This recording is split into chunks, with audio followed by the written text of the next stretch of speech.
Remember that feeling that you had in your gut when you were watching Infinity War for the first time in theaters, and you had Iron Man, Doctor Strange, and the Click against Thanos for the first time?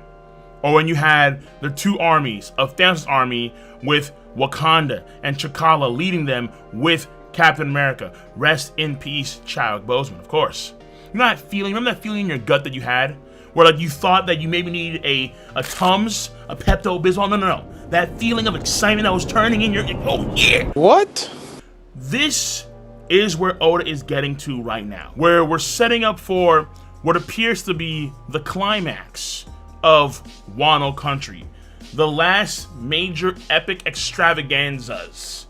So spoiler warning, if you don't read the manga, I'm giving you fair warning right now, because I love you. Hopefully you love my content, mainly the anime reaction content, hopefully. But if you just so have to be stone close to the video, and you don't get spoiled, I'm helping you out, because I love you, okay? Okay. As Chairman Natero would, I love you. So now that you know that I love you, love me back, please! Please! With a like, with a subscription, and of course, click on that bell to join the notification squad. So that all being said, even though we have these big, grandiose moments that are upcoming right now, we have the setup, Yamato in tow with Monkey D. Luffy, Momonosuke, we have the Dance of Dragons between him and Kaido.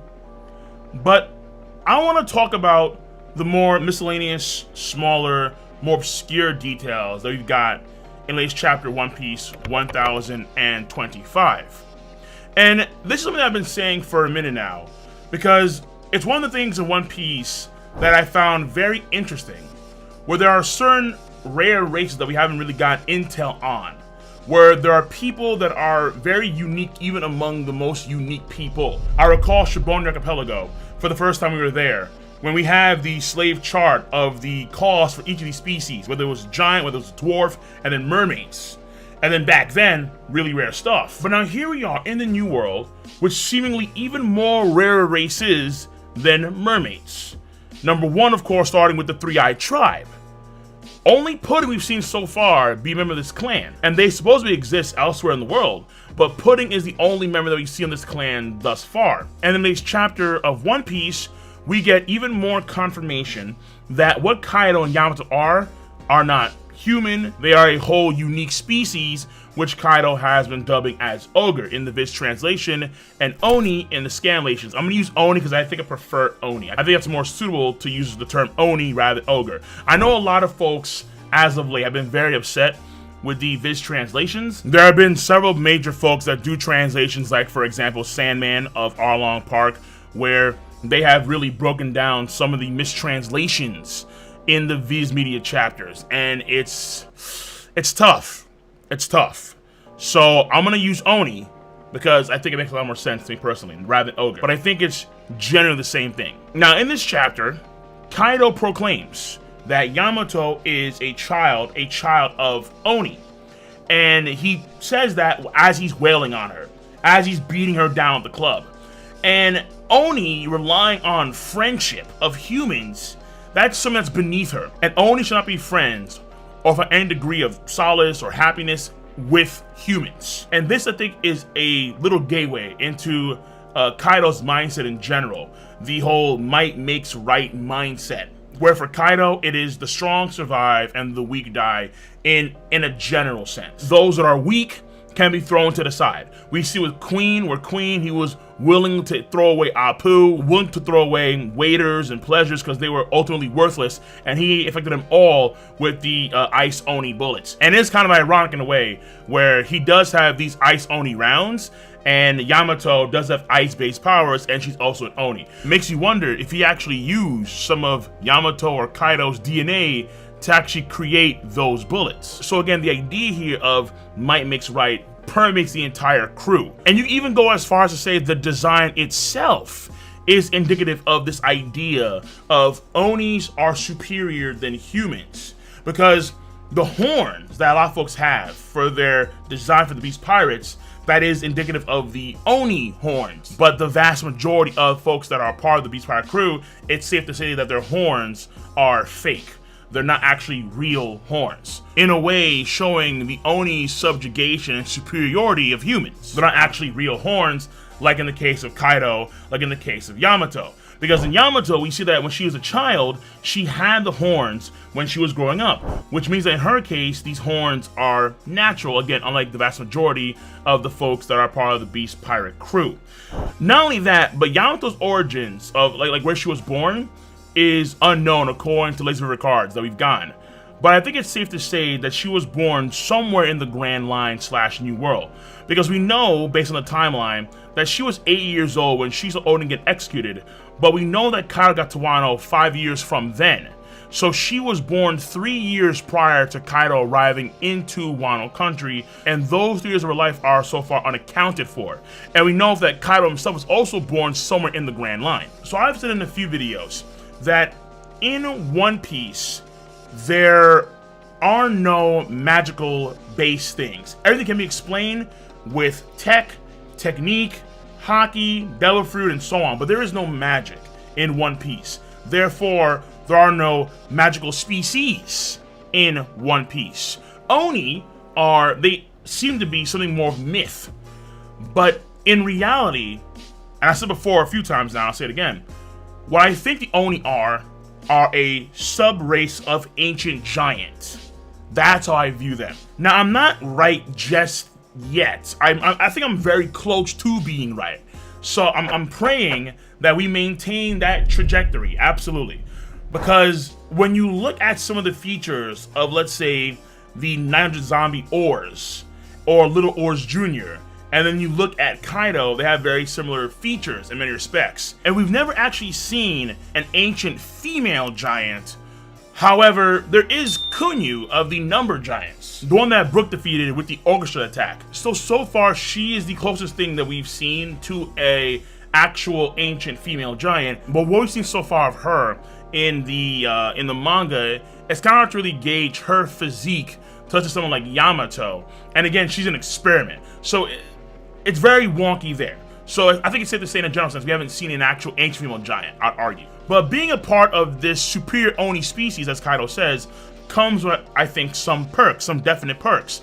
Just how every race, there are some races in One Piece that do have very specific attributes / skills. So like, for example, you have the Sulong and you have the Electro with the Mink. Or you have the fishmen with the water manipulation, or the giants with their strength and their size and their lifespan, these type of things. And Kaido and Yamato, I've noticed, they seem to have very, very, very tough and resilient bodies, potentially naturally.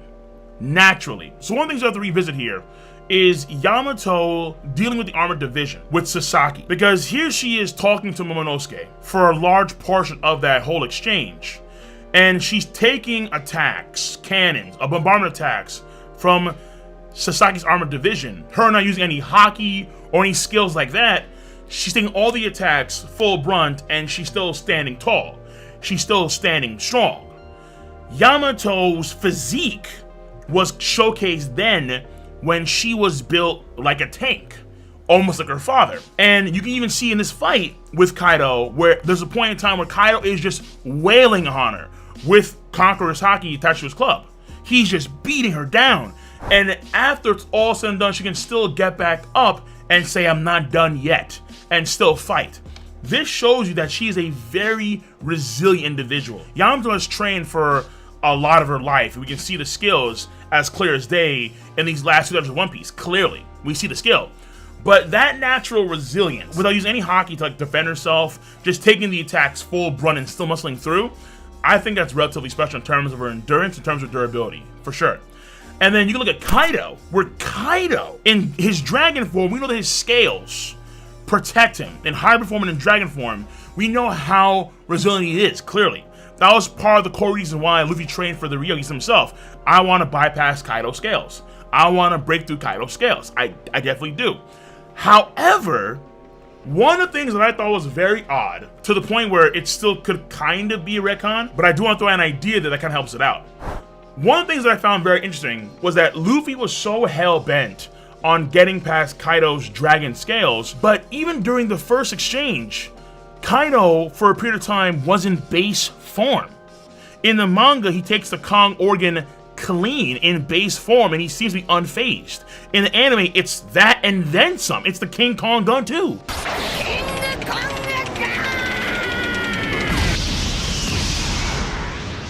In base form. And as far as I understand, there hasn't been a single Zoan ability in the entire history of One Piece that has its passive attributes when someone is in base form. Base form.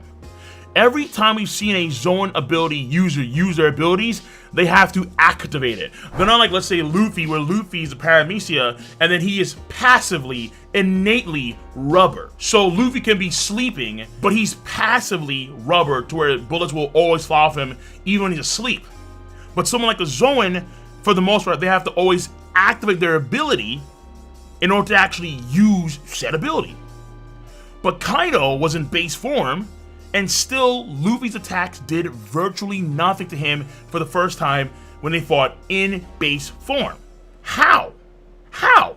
I have no idea! And then when I think about it, that could be an attribute of the Oni, where the Onis naturally have such strong bodies. As Kaido would allude to, they are superior. And because of those reasons, even in base form, he still has a absurdly durable tank-like body.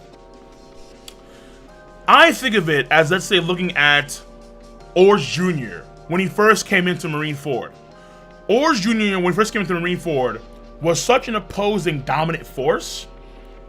A whole barrage of cannonballs did absolutely nothing to little Oars Jr. He just plowed on through.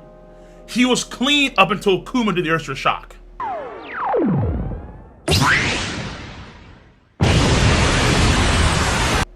Kind of like that. Kind of like that. And yes, again, I understand that Kaido and Yamato, they've been training for a large portion of their lives, obviously. But when you think of other folks that are also like top-end folks that have trained for a long period of time for their lives, like for example, someone like Fujitora. Could someone like Fujitora just eat attacks the same way that Kaido or Yamato could? Just pure skin? Just muscle through that stuff? I don't think so. I don't think Fujitora is that kind of guy to eat attacks in that fashion. I just don't see it. Now, there is a monkey wrench, and I'm into it, of course. There is a monkey wrench in my idea, and that is Black Maria, because Black Maria, I think, is a part of the same race. I'm not too certain at all, but I think she's a part of the same race. And Robin did one-shot her. She did break her back with a jacuzzi. That's scary. Robin in a jacuzzi is excellent. Robin using a jacuzzi is really terrifying. And that does throw a monkey wrench in my plans. Yes, it does, if she is in fact a member of that race.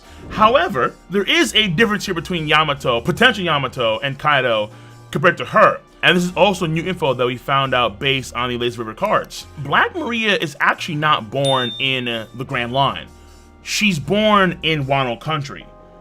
I think that's actually very interesting. This might mean that she is of mixed race, where she could be Oni/human or something else, and then the aspects, the attributes that the Oni would have, like the purebloods, for example, because Yamato could be genuinely a pureblood Oni.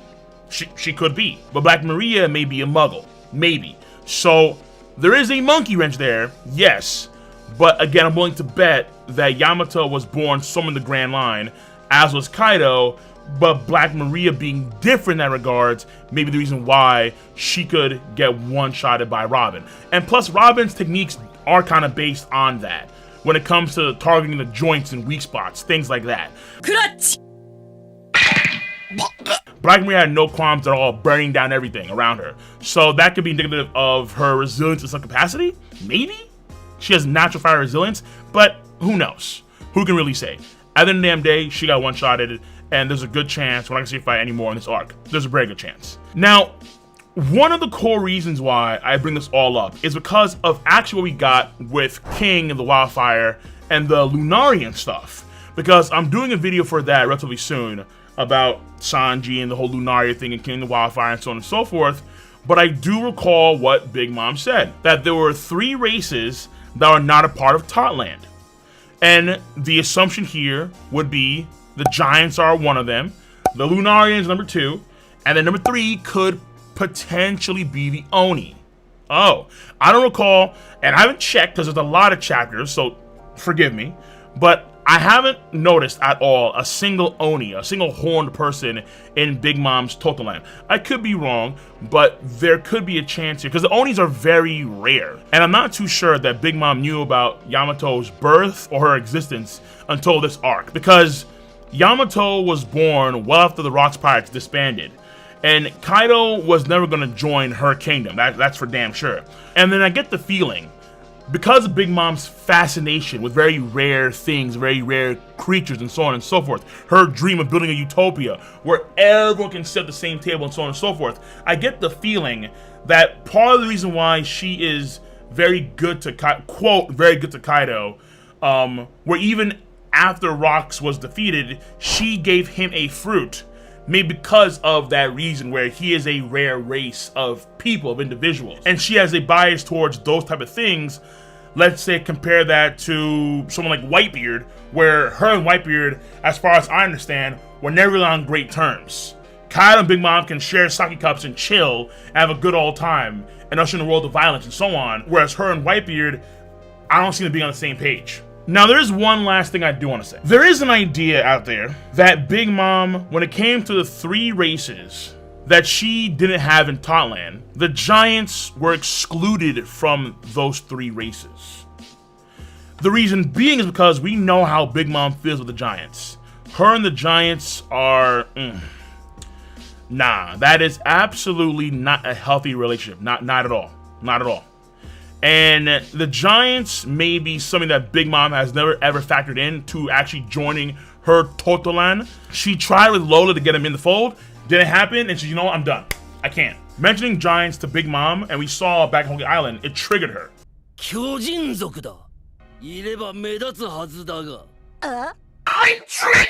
It triggered her. So, what if she's not mentioning Giants? Who's the 3rd race then? And I think there's another potential example of this in Wano country. Potentially, of course. Never confirmed, always potentially. And that, my friends, is Fukurokuju, and what I call the elongated head tribe. I got a feeling that Vegapunk is also a member of this tribe as well. And we see it's everywhere in the NL cover story. When he goes to the moon, when he fights against these robot pirates, their pirate flag is that of an elongated head. Very similar to Fukurokuju. Fukurokuju may be a member of this tribe. We see how in the past, in the Odin flashback, his head was actually smaller. Actually smaller. And then, like a freakish alien from that old school movie, his head actually grew over the course of time. It actually got longer. What? What the fuck? Hey, yo. Hey, nah. Hey, yo. Something's up with that, man. Something's up with that, bro. And Fukurokuju seems to be relatively smart. Like, amongst all of the Oni Wabashu, he is probably like the smartest person, like, I would say, by far. And in the NL backstory, the old man that made the robots had also a somewhat elongated head. And when we see Fukurokuju use his earlobes to attack, it's really wonky. And you would think, okay, is that Delphi related? Maybe. But there is something that I remember someone in chat brought up to me. And I think it's actually a very damn dope idea. And it's the idea of life return, same in Kiken. Life return is a technique, is a skill that is not really expanded upon in the story at all. At all. Why? Like, we see it here or there with various people. Like with Rob Lucci, we saw it in, like, I think very good cases there, when he can compress his body down and then expand it again to, like, release the same in Kiken. We see with Komadari as well. We've seen Luffy actually do it, but not really confirmed to do it. But when he ate all that food and impelled down, and then he could take the nutrients of all that food and then distribute that almost naturally. What? How? That is life return. I would argue it is. It is also something very similar to Lao Ji's, I think it's called a Qigong or Qui-Gon skill, where he could store the muscles of his youth and use them for the future. I did an overview on that one, like an old video on that one. Though I think it got demonetized, or I think it got blocked by Toei. It was really dumb. But there's an idea that is what Fukurokuji was doing. He's using life return to control the parts of his body, to control the cells in his body, to make his earlobes fight the way they fight. And that could potentially be something that is innate to the elongated head tribe because of potentially their natural high intelligence. I have to wonder. I'm putting it out there. Have to wonder. So at the end of the day, Wano Country is for sure the gateway to the end of the series of One Piece. And because of that reason, I think it's very possible that the most special and the most secretive races in the world of One Piece are all going to come into the fold, or have been coming into the fold in some capacity, whether small or large, in this arc. Whether it is the Lunarian stuff with King, we already know that Big Mom and Kaido talked about putting in the Three-Eyed Tribe. We have Kaido mentioning the Onis, and then potentially the stuff with the elongated head tribe. So on that note, let me know your stance on the subject matter at hand. I'm going to see you guys and gals on the flip side. Be sure to, once again, of course, rate the video. If you enjoyed the video, make sure to subscribe. And once again, click on that bell to join the notification squad. I'm going to see y'all later. Take care. Have a nice one.